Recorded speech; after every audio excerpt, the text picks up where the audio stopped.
तुझं पण चालू आहे. तुम्ही लोक काय करताय यार? माझं रिलेशन चालू आहे, तिचं ब्रेकअप झालेलं आणि आहे. तुझा वाला चांगला आहे. हा. तुला कुठे भेटला? आणि हा मला पुण्याला. हा पुण्याला तू पुण्याला राहतेस? नाही, मी तुला- अंधेरीला राहते. मग तुला पुण्याचा मुलगा कसा भेटला? Long story. हा सांग ना. हा हा हा कसा भेटला? माझा जो मावशीचा मुलगा जो होता ना, मावशीचा मुलगा, भाऊ.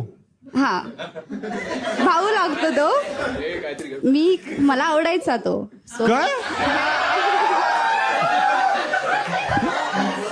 तुमची काय मला मावशीचा मुलगा आवडायचा. आवडेल तुला? एक मिनिट, मावशीचा मुलगा नाही, मामाची मुलगी चालते ना? हो. आणि आत्याचा मुलगा ना? एक मिनिट, मावशीचा मुलगा तुला आवडायचा? हा मग मी प्रपोज केला त्याला. मावशीचा मुलगा कधी? रक्षाबंधनला? नाही. फुल व्हिडिओ युट्यूबवर आहे, पटकन जाऊन पहा.